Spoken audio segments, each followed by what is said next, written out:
Welcome to Whispering Shadows. नमस्कार दोस्तों, आज हम बात करेंगे एक ऐसे व्यक्ति की जिसने अपने अपराधों से पूरे विश्व को हिलाकर रख दिया। ये कहानी है उस सीरियल किलर की जिसने इंसानियत की सारी हदें पार कर दी। ये कहानी है जेफरी डामर की। जेफरी लियोनेल डामर का जन्म 21 मई 1960 को अमेरिका के विस्कॉन्सिन राज्य के मिल्वॉकी शहर में हुआ था। एक सामान्य परिवार में जन्मे जेफरी के बचपन में कोई विशेष परेशानी नहीं थी, लेकिन जैसे जैसे वो बड़े हुए उनके व्यवहार में बदलाव आने लगा। जेफरी बचपन से ही बहुत ही अंतर्मुखी और अकेले रहने वाले व्यक्ति थे। स्कूल में भी उनका ज़्यादा दोस्त नहीं थे और वो ज़्यादातर समय अपने खिलौनों और जानवरों के साथ बिताते थे। वो मरे हुए जानवरों को इकट्ठा करके उनके अंगों को काट कर अलग अलग रखते थे, जो बाद में उनके अपराधों का पहला संकेत बना। जेफरी का पहला अपराध 1978 में हुआ, जब वह केवल 18 साल के थे। उनका पहला शिकार था स्टीवन हिक्स, जो एक 19 वर्षीय युवक था। जेफरी ने हिक्स को अपने घर बुलाया और वहां शराब पिलाने के बाद उसे मार दिया। उन्होंने उसकी लाश को टुकड़ों में काट कर उसे फेंक दिया।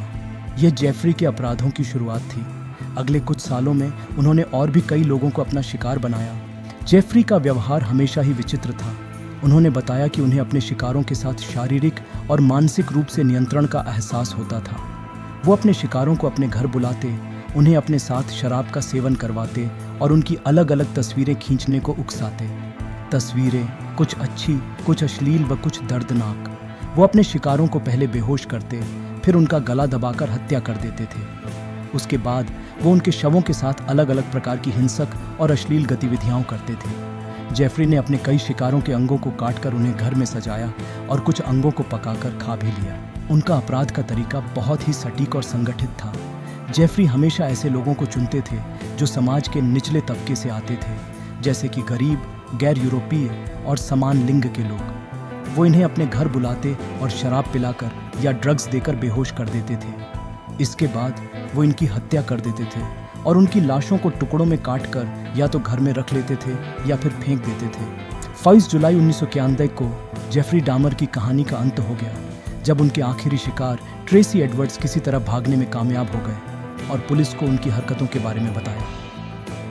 पुलिस जब जेफरी के घर पहुंची तो उन्होंने वहां जो देखा वो किसी डरावने सपने से कम नहीं था। जेफरी के घर से 11 लोगों के शरीर के अवशेष मिले, जिसमें कटी हुई खोपड़ियां, मानव मांस के टुकड़े और कई अन्य खौफनाक चीजें शामिल थीं। गिरफ्तार होने के बाद जेफरी ने अपने सारे अपराधों को स्वीकार कर लिया। उन्होंने बताया कि उन्होंने 1978 से 1991 तक कुल 17 लोगों की हत्या की। उन्होंने यह भी बताया कि वो अपने शिकारों के शरीर के हिस्सों को खाने और उन्हें सजाने में आनंद महसूस करते थे। जेफरी डामर पर 17 हत्याओं का मुकदमा चलाया गया। उनके वकीलों ने दावा किया कि जेफरी मानसिक रूप से बीमार थे और उन्हें उनके अपराधों के लिए जेल में नहीं बल्कि एक मानसिक अस्पताल में रखा जाना चाहिए, लेकिन अदालत ने इसे खारिज कर दिया और उन्हें 15 आजीवन कारावास की सज़ा सुनाई। उन्हें बिना पैरोल की सज़ा दी गई।